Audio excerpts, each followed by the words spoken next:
Ẹ káàárọ̀, ẹ káàsán, ẹ káalẹ́ o, wherever you are watching me from. Good morning, good afternoon, good evening, good night from anywhere of the world you are watching me from.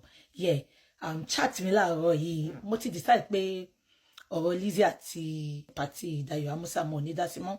But èmi jẹ́ nìkan tí n bá wo fídíò, mo máa ń think deep pé kí ló lead sí bíbáyìí?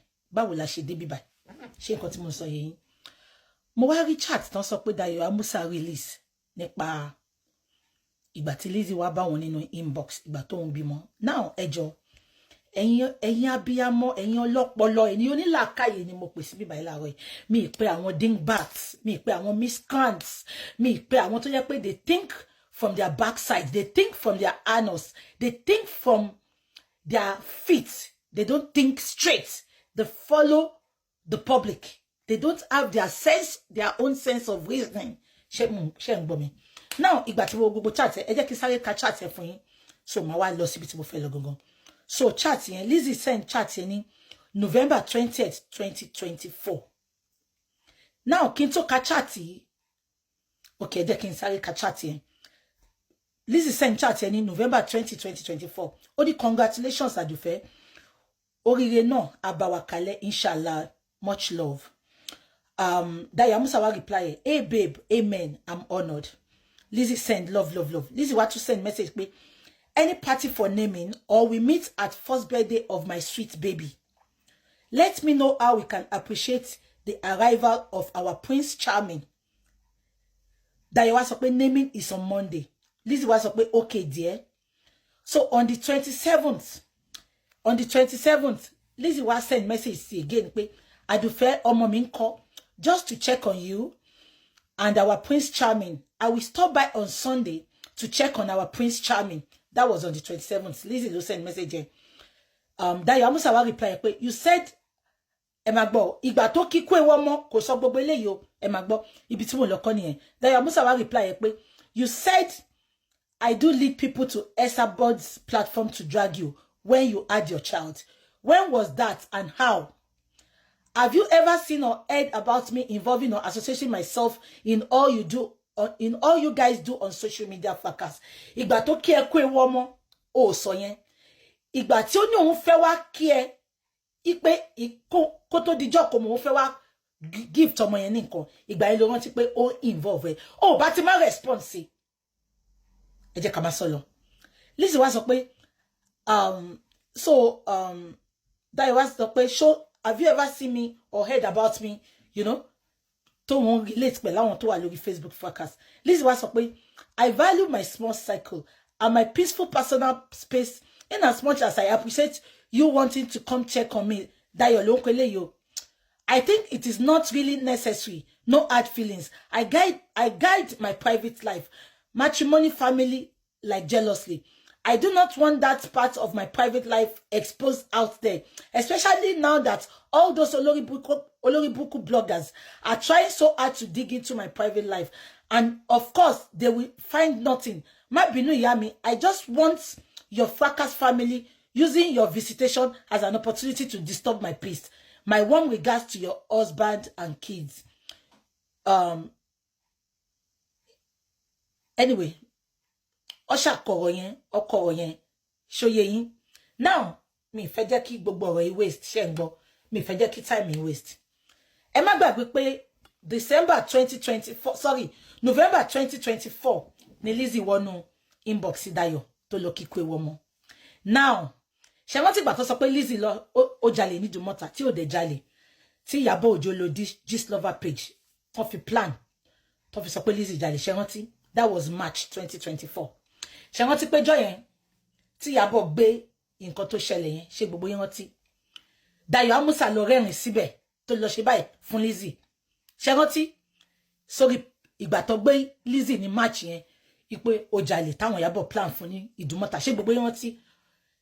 Dayo Amusa lọ ṣe àwọn sábẹ̀bẹ̀ ṣe rí tí gbogbo wọn rẹ́rìn tó fi Lizzy ṣe yẹ̀yẹ́ ṣé rántí. Èmi gangan jáde mo condemn Dayo wá sáré bọ́ta ó ní kò ṣe Lizzy lòun bá bí gbogbo àwọn pé Lizzy ni gbogbo wọn bá wí ṣé rántí. Now March 2024 Lizzy ignore gbogbo yẹn Lizzy wá bá ẹ ní November 2024 ó kí ẹ kú ewu ọmọ ìgbà tó kí ẹ kú ewu ọmọ ó jẹ́ kó ignore ẹni tó bá mọ̀ pé ó ní Lizzy sínú ó ní dá lóhùn ó wá dá lóhùn tán ó lóhùn fẹ́ wá kí ẹ ó ní kó má wá pé tó ń jà ó ń dárúkọ ẹ. Now this is what I want to say Sherry èmi jẹ́ nìkan no matter who you are I don't care Ọlọ́run nìkan ni mo bẹ̀rù ṣé ń gbọ́ mi mo bẹ̀rù anybody rárá so ó bá àròjọ́ dọ̀la tí bá máa dẹ́ lónìí máa dẹ́ lóhùn but yín ò ní sọ pé kí n bẹ̀rù títí kí n má lè sọ òótọ́ ọ̀rọ̀ I will say it as it is. Ṣé àwọn people yìí ọmọ gang fight ni ṣé ń gbọ́ mi olórí burúkú dẹ̀ ní gbogbo wọn wọn ò nífẹ̀ẹ́ ara wọn o ọ̀rọ̀ Lizzy ló sọ wọ́n di bestie ẹ má gbàgbé pé Dayọ̀ Amusa àti Ìyábọ̀ wọ́n drag ara wọn lórí ọ̀rọ̀ MC Olúọmọ dọ́jọ́ ń dókó kan náà ṣe rántí tẹ́mc bàjá pé kò support Tinubu tí Dayọ̀ bọ́ta pé lẹ́yìn ìgbà tí MC Olúọmọ sanwó school àwọn ọmọ ẹ̀ tó sanwó tó kú ìyá ẹ̀ṣẹ̀ rántí pọ̀ta ni wọ́n ṣùgbọ́n wọ́n Lizzy ló sọ wọ́n di bestie bọ̀ kò ṣe bẹ́ẹ̀ mo fẹ́ lọ láàárọ̀ yìí Dayọ̀ Amusa ìgbà tó mọ̀ pé òun fẹ́ jẹ́ kí Lizzy wá ó bá ti má dálé ó bá ti ignore ẹ̀ ìgbà tó wá sọ pé òun fẹ́ wá kí ẹ just because your loyalty is with Iyabo Ojo. Your loyalty is to gang fights. Ẹ má gbàgbé pé ṣé ìgbà tí mo ka message mo rí tí gbogbo àwọn èèyàn ń bú Lizzy pé dá nǹkan tí Dayọ̀ ṣe fún ibẹ̀ ni mo ti rí pé Lizzy she has a good heart she's just like me. Ṣé káwọn àtàbá ń sọ̀rọ̀ tàbá ń bínú yẹn àwa gangan nínú wa dájú ṣé káwọn olórí burúkú tó máa bá pretend pé àwọn ò ń dáhùn àwọn wà lovely yẹn àwọn gan ló wicked jù àwa ti sọ tiwa ti kó mbẹ ẹni tó ignore pé ó búlì òun nígbà tó ní òun jalè nídìí mọ́ta tó ti sọ pé òun fẹ́ wá kí ẹ wá wo bí Dayọ̀ ṣe dá lóhùn ó lóun ò fẹ́ kó wá sílé òun ẹ fi ọ̀rọ̀ yìí ṣírò ara wa tó bá jẹ́ yìí náà kọ́ ṣe rántí pé nǹkan táǹtì Tọ́pẹ́ náà ṣe nìyẹn nígbà tí wọ́n pè wọ́n kan wá kọrin fún Lizzy náà mo fẹ́ bi wọ́n kí ni Lizzy ṣe fún wọn gangan kí ni Lizzy ṣe fún wọn ẹ má gbàgbé pé ẹni tó fẹ́ Adéníyì girl yìí tó fọkọ tó yìn tẹ́lẹ̀ ṣe mọ̀ pé Lizzy ló bá ṣe tẹ́lẹ̀ all of a sudden òun náà sá lọ bá wọn.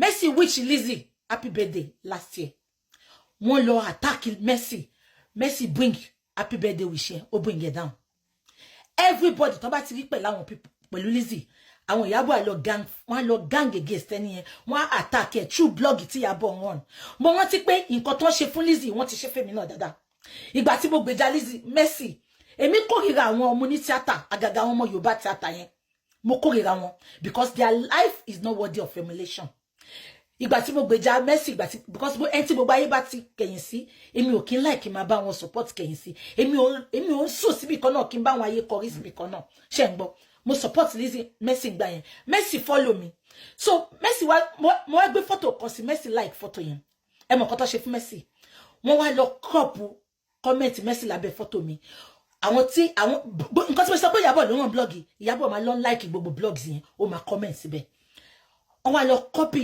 message Mercy wọ́n gbé sórí blog yẹn wọ́n attack Mercy wọ́n bu wọ́n ní báwo Mercy bá ṣe lọ comment sọ́dọ̀ mi tí Mercy dẹ̀ mọ̀ pé mi àti Ìyábọ̀ kì í ṣọ̀rẹ́ wọ́n attack Mercy tó yẹ pé Mercy lọ delete message yẹn Mercy ò wá sọ́dọ̀ mi mọ́ bí mi náà ṣe unfollow Mercy yẹn èmi ò follow ẹ̀ tẹ́lẹ̀ o ìgbà tó follow mi ni mo reciprocate ṣó yẹ yín ìtorí ṣe láwọn ọmọ ní tíátà olórí burúkú ni wọn ò lè fún wàrà kò sí nǹkan tó fẹ́ rí gbà lọ́wọ́ wọn wọ́n tún máa gbà lọ́wọ́ ẹ̀ ní Bobrisky tí wọ́n tán jọ sí pé bó bá pè wọ́n sí party wọ́n á kó make up 2000 wọ́n á tún wá dẹ́ ń gbèsè ni wọ́n ní dìde náwó ẹ má ìyẹn kọ́ ni mo ń bọ̀rọ̀ lọ so ṣe rí gbogbo ganging up yìí gbogbo wọn mọ nǹkan tó ń ṣe Lizzy ò ṣe wọ́n Lizzy ò rò wọ́n anybody tó bá ti rí pẹ̀lú Lizzy tó ń bá ṣe wọ́n á lọ gang up against the person through their platform wọ́n á máa fi attack ẹni ẹ̀tẹ́ni ẹ̀ máa fi padà lẹ́yìn Lizzy, this advice is now for you. Lizzy, sori bí n ṣe wà. Kini ma ni part 2. Lizzy, sori bí n ṣe wà. Mo jẹ́ nìkan. Mo ràn anybody. En tó bá rí mi ni mo rí. En tó bá pọ́n mi lé ni mo pọ́n lé. En tí ò bá rí mi mi rí. Sori, kò sí nǹkan tó dùn láyé ju peace of mind. Lizzy, you shouldn't have gone to even say ó fẹ́ lọ bá Dayọ̀, but mo understand pé bínú ẹ ṣe rí ni.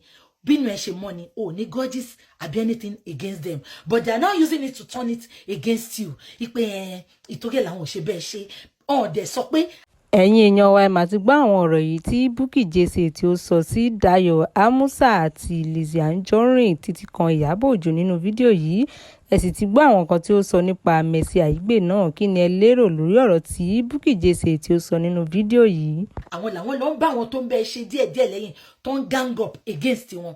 Now Lizzy, nǹkan tí mo fẹ́ sọ fún ẹ ni pé sórí alákìísà kò kì í ṣọ̀rẹ́ aláṣọ àbí nǹkan tí mo sọ yẹ